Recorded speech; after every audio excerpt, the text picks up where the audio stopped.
What comes to your mind when you get a long weekend? Summer vacations, winter vacations, typical places, Ooty, Shimla, and then comes our favorite, the Taj Mahal. But do you know, Taj Mahal needs a mud pack now because of the damage over tourism is causing on that city. The local communities are not getting water because the hotels and the resorts are being prioritized. I went to Kanyakumari, the beach, the temples. Everything was packed with people. You could barely see the ground that you were walking on. There was so much trash. Like, few beaches were they were barricaded so that no one could litter there. Oh, so it's overcrowded to the max. To the max. So this is exactly the problem our young changemaker, Meghna, is trying to solve. So Meghna, welcome to the show. Welcome to the podcast. What are you trying to do? Tell us.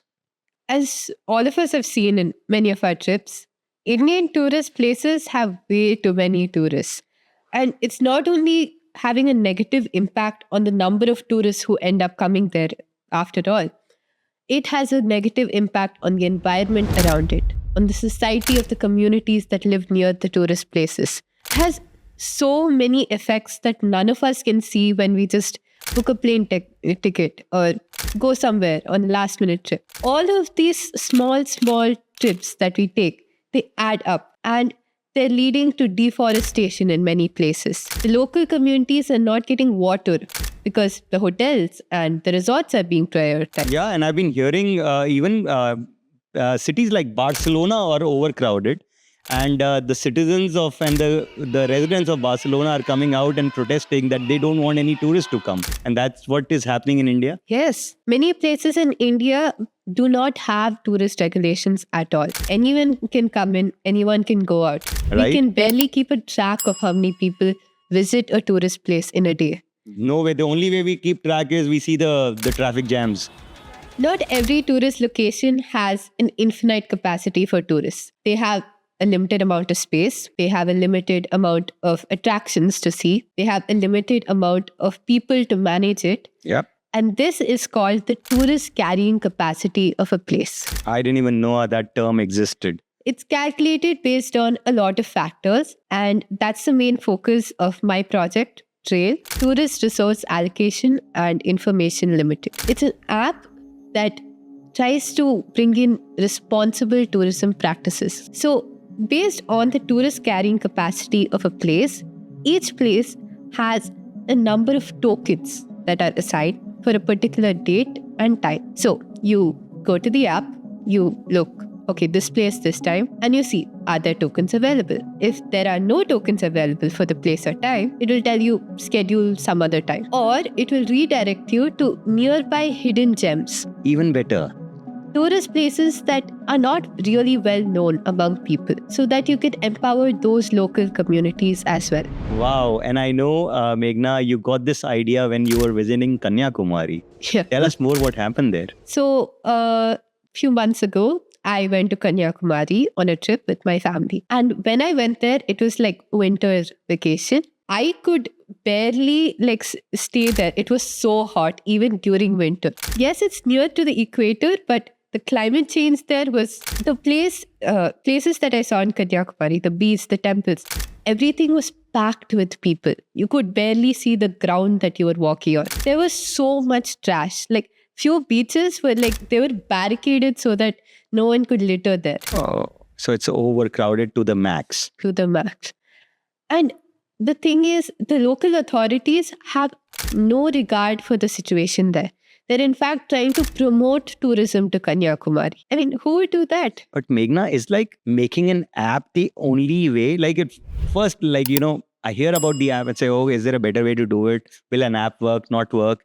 Do you see anybody doing this in a non-app world? The most recent example of controlling over tourism is actually quite close to home. It's a place called Nandi Hills, which I used to go a lot in my childhood. Long weekends, we'd just get our car, we'd go to Nandi Hills. But nowadays, we've stopped because we've realized the environmental impact of it. Whenever I see Nandi Hills, it's full of trash. All of the tourists, without any regard, they just keep littering and littering. And there's no time or space for people to clean it up. because it's full of people. And recently, the government has said that past this point in Nandi Hills, only these many cars can enter at a given time. Interesting. Yeah, then this reminded me, even when I traveled to some part of Europe, there were tokens given and only a few cars were allowed. Otherwise, you had to do an advance booking to go into some of the areas. Yes. What else are you doing for your project? I had in fact visited Nandi Hills to do a case study on how it was impacting the communities there. Some people said that they'd seen a drastic reduce in tourists who come there, but after a few months, not only had it been like more tourists, but those tourists knew what was good for the environment.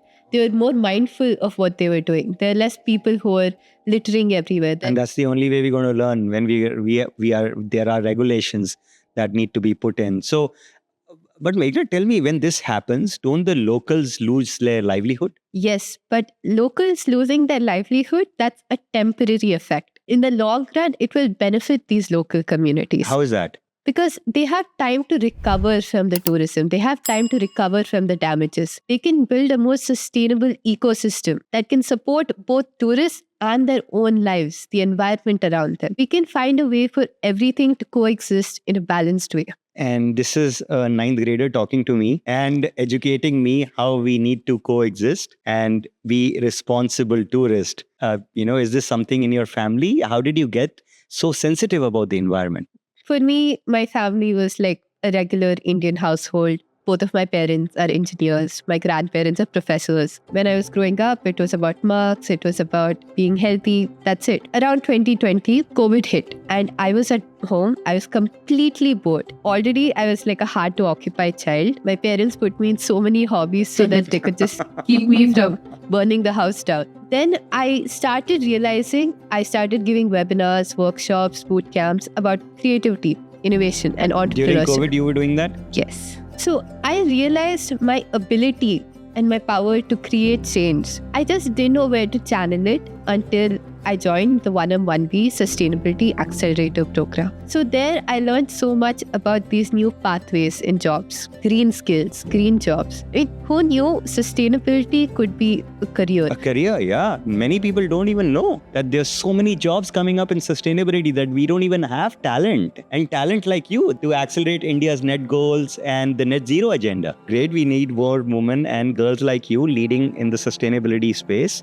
So fantastic. What's your message to people out there who you might inspire? I would say right now, the most burning issue for us, our generation, is the climate change problem. And it's right now, it's all hands on deck.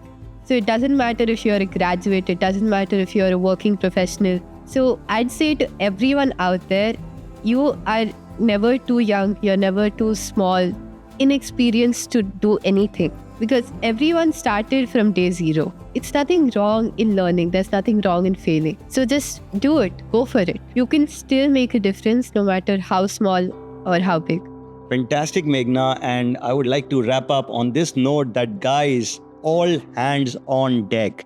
If you're thinking climate action is not your domain, if you think that's not your career, that's not where I belong, I'm not a specialist, get over that conversation.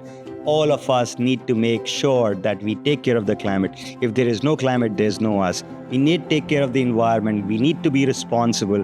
We need to make sure that we are accelerating the net zero goals and saving the world, saving our environment, saving nature, and inspiring many more people to do the same. And here is a girl, a 9th grader, inspiring me to make sure that I contribute in the environment. What are you thinking for the environment? Comment, like, and share this episode on the Big on Small Talk. Thank you for coming on the Big on Small Talk. So inspiring to have you.